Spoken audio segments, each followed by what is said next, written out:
আসসালামু আলাইকুম, আশা করি সবাই ভালো আছেন। তো আমি আজকে আপনাদের মাঝে নিয়ে এসেছি 12তম রোজার ইফতারির আইটেমগুলো। তো এই যে দেখতে পাচ্ছেন, এগুলো হচ্ছে পেঁয়াজি। এই পেঁয়াজিগুলো হচ্ছে আজকে আমি বানিয়েছি সবই ফাঁকিবাজি ইফতারি।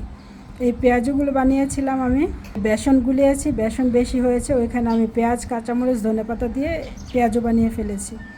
আর এই যে ডিম চপ করার জন্য আলু ভর্তা করেছিলাম, সেই আলু ভর্তা একটু বেশি হয়েছে, এটা দিয়ে 2টা আলুর চপ করে ফেলেছি।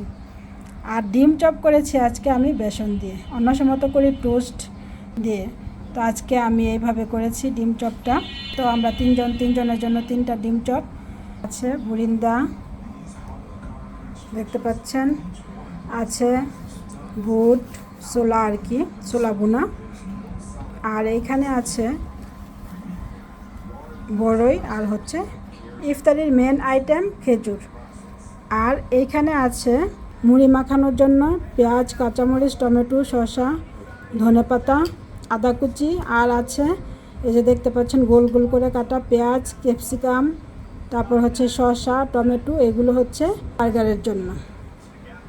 আর এই যে এখানে আছে আমার মেয়ের ফ্রেঞ্চ ফ্রাই, তার পছন্দের ফ্রেঞ্চ ফ্রাই, প্লাস এই যে বার্গারের আইটেমগুলো আর কি।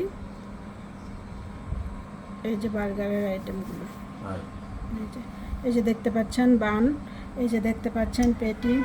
আর এই যে এখানে হাতে বানানো মেয়োনিজ, ঘরে নিজের হাতে বানানো মেয়োনিজ।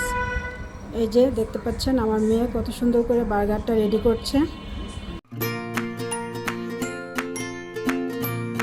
আশা করি আপনাদের ভিডিওটি ভালো লাগবে, আর ভিডিওটি দেখে অবশ্যই লাইক, কমেন্ট ও শেয়ার করবেন। আর যারা ইউটিউবে ভিডিও দেখেন তারা অবশ্যই সাবস্ক্রাইব করতে ভুলবেন না। আল্লাহ হাফেজ।